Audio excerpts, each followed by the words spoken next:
What's up, everybody? Welcome to this week's edition of the On Purpose podcast, where it's our privilege to show up with you each and every week and to share stories, ideas, thoughts, personal experiences, those of others with a community that continues to grow each and every week. And it's so humbling to get the messages from people that we're reaching at the right time.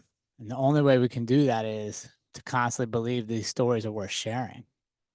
So I want to challenge you all with is remember, your story has value. Your story is important and the world needs it or nobody can learn from it. So this week I want to jump into a title called it In the End, It's All Blank. And at the end of the show, I'll tell you what I think that word is. But first I want to tell you where this came from. So get to it here. Andrea and I were traveling from Wyoming to Virginia for some work, and we just visited friends in Iowa, and then we realized the Field of Dreams movie site was super close to us. And it had been a bucket list item for me since being a teenager when the movie Field of Dreams came out. And I watched it so many times I could recite the lines of the characters. And I always wanted to be able to visit it and have a catch, as they say in the show, in the outfield. And we were able to do it. Andrew and I had a short drive over there. The three of us with Mr. Otis are playing catch in the outfield, got our shoes off in that fresh cut baseball grass. Man, life is good. This is exactly the kind of moments we live for, right? The kind that transcend time, that you remember the sights and the sounds and the smells of where you were when you finally did something you'd always wanted to do. So to make it even a better day, we had another short drive from there to a winery we were going to stay the night at and sample their pizza, which was supposed to be really good. One of our favorite things to do is check out everybody's pizza around the country. So we take off. We Field of Dreams is done. We're kind of riding in silence, just soaking in the moment. I have so many thoughts going through my head, of the times I used to watch that movie and who was alive and who isn't now to see me actually get there and who never got to visit it themselves. And the smells, just reliving it all. So I thought we'd stop and get some gas just in case. We didn't really need it, but just in case, you always like to have a full tank when you're towing your house behind you. And I pull into the small town gas station. The pricing is green. The hose pump is green. So I don't even think twice on it. That usually indicates diesel, which when you're driving a diesel pickup, you can understand, you'll see why that's important. Fill us up with gas and we're off.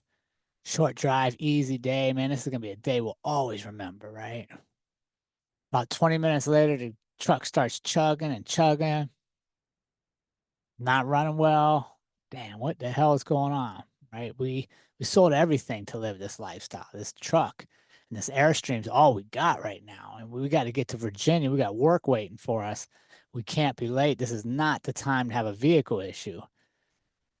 So we keep driving. We're out on some small road in the middle of Iowa. I couldn't even tell people where to find me if I needed to. And I don't even know if cell phones work in this little area. So we keep pressing on. Truck keeps chugging and chugging. I'm like, dang, this isn't good. Andrea looks at me and asks, did you put diesel in the truck? Of course I did, right? I've been doing this for 4 years. I know diesel from gas. Of course it's diesel. We drive till we get to a major intersection with an interstate.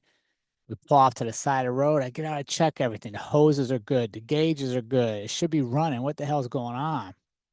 Now the truck won't even start. Dang it.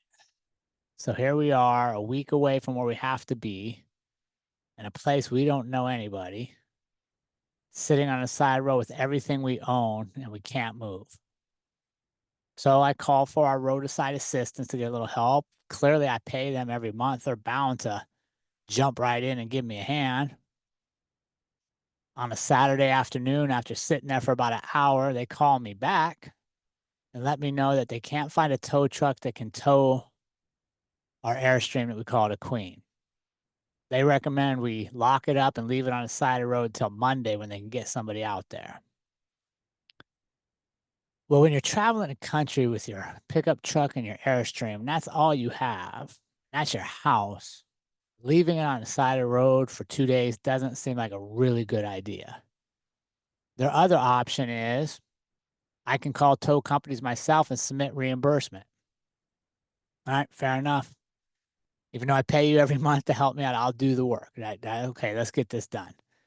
So I Google tow companies near me. We just happen to be outside Dubuque, Iowa. And the first one that comes up has some great reviews, so I call them. And now you're in frame of mind is, man, the people I just paid to help me every month aren't helping me. Well, how much are these folks going to help me on a Saturday afternoon? I'm sure they got a lot of other things they'd rather be doing than talking to some knucklehead who's broke down on the side of the highway. So I call them and I'm shocked and surprised because I was prepared for the worst. Maybe get a voicemail or answer machine or some call tree where I got to push all these numbers to hopefully get to a human. A young lady answered the phone.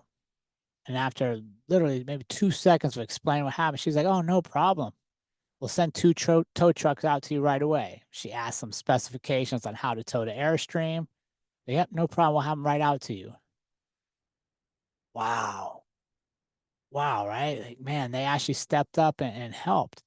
So I thought, what the hell? I don't know anybody in this town. The truck's going to need to get fixed, clearly. Who should fix it? So I just take a risk and I ask her, like, "Hey, do you have any idea of somebody that might be open on a Saturday that could get our truck up and running so we can get back on the road tomorrow?" She thinks for a couple seconds and then she tells me, "Yeah, West Side Auto here in town. They're closed, but sometimes the owner won't have much going on. So if you call, he might answer the phone and get you in." What the hell? It's worth it, right? Like, I'm in the middle of nowhere. So sure enough, I Google them. The reviews look good. I'm like, okay, this looks like a trustworthy business. And I call them again, hopeful, but not really sure how this is going to work out. Call rings twice. Suddenly there's a voice on the other end. What? This can't be, right? Like, this is literally supposed to be my worst moment. I just went from a bucket list event at the Field of Dreams to now the worst thing I can think possible, broken down on the side of the road in a place I don't know anybody. Wait, they're answering the phone. So I tell him what happened, what I'm feeling here, what I'm hearing from the truck. And he goes, sounds like you put gas in a diesel. I was like, wait, what? How could I have done that? Told him the sign was green, the hose was green. He asked me, where'd you get the gas? So I think for a second, pull up my map. I'm like, in this little town. He's like, oh yeah, that gas station puts everything in green, but they don't have diesel. You put gas in your diesel. I'm like, shit. What does that even mean? Right? Like, how bad is this? Then he says, hey, have the tow truck guy bring me your truck. I'll open up. We're going to pump out all the bad gas, clean your filters, fill you back up. You should be fine. What? What? You know what I mean? In my head, I'm like, oh my gosh, I'm such an idiot. I put the wrong gas in my truck. I paid for people to help me that aren't helping. And now suddenly I'm calling random strangers in a place I've never been. They're going above and beyond to open a place that's closed to get me on the road so I can get to where I need to be. This is the best day ever. So we tow the truck in. Andrea gets on the phone. She finds a campground that has 2 spots left for the night. So she books one. The other tow truck drives us into the campground, backs us into our spot, sets us up. As we're pulling into the campground, it's a campground in the loosest forms if you're big into campgrounds. It's not full of trees. Doesn't have space where you're in nature. It looks like a parking lot with trailers right on a river. And people are super close and you share your common areas. And most times it would not be a place we'd probably want to stay, to be honest with you. So now as I pull in, I'm like, all right, this is what we have to do. Like, we're on such a good string of luck right here from an idiotic decision I made to now getting help. We'll make do. So as Andrew and I get set up in there, we're both kind of like, okay, this feels, maybe not our best place, but we'll be all right. Then we get to start talking to our neighbors. And they're all Midwest folks. And the ones right next to us are telling us how lucky they feel to be in this campground. It's literally their favorite place to go with their summer vacation. I forget what they did for work, but they each got a week off and they would come and camp in this specific campground just because they can back up to the Mississippi River, watch the boats race up and down, and the barges go by. And it's like their little slice of heaven. I thought, man, what a perspective. Here I am thinking we wouldn't normally camp here. Here I am feeling bad for myself. Like, what did I do? I'm such an idiot at times.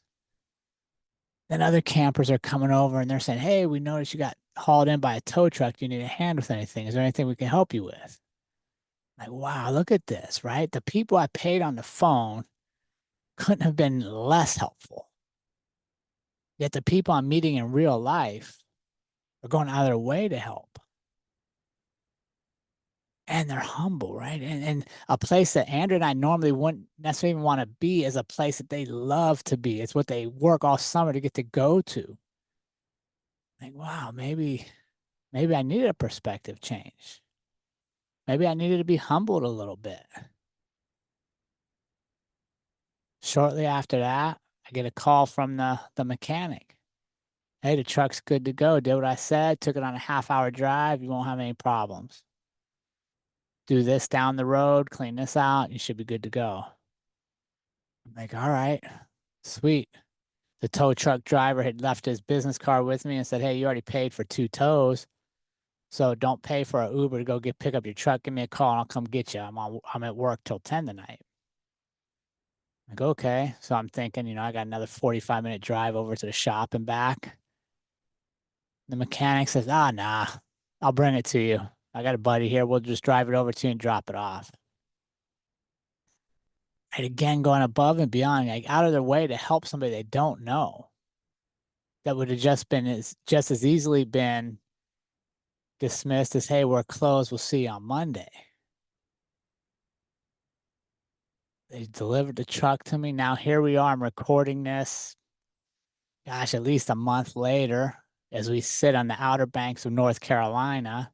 Truck's running great. The rest of the trip went fantastic. Our class went off without a hitch in Virginia, even though we dodged Hurricane Helene. Amazing stuff, right? And I think it was all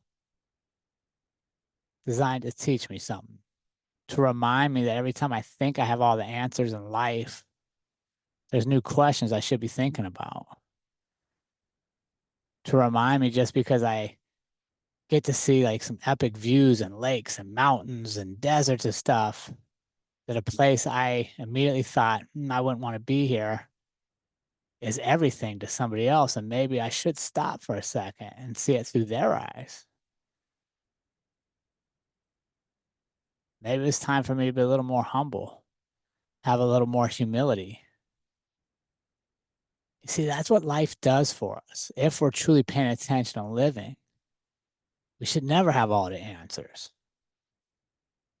We should always be seeking more questions. So on a crazy day full of highs, lows, laughter, tears, anger, hope, humility, in the end, it all works out just fine. So now is year 4 of full-time travel and all the stuff we've done in our life. This will be one day that we'll never forget. And it's probably not because of the Field of Dreams experience. It's because of our breakdown on the side of the road and how we were treated by strangers. So I ask you this week to reflect. When you feel like life is happening to you, stop for a minute and go, wait a second, this is happening for me. What am I supposed to be learning from this situation? What am I supposed to be learning here? Maybe I'm supposed to be giving something. Maybe I'm in a position to be giving, and there's somebody out there that's reached out to me that maybe I brushed off, or I just didn't make time to, or maybe I got a text on my phone I haven't gotten back to, or a phone call that I should have returned, but I haven't, that really needs me. Maybe they don't need anything great from me. Maybe they just need me to be kind, to be a smile, a greeting. So take some time this week and reflect. and make sure you put the right gas in your truck. Have a great week, everybody. I'll talk to you next week.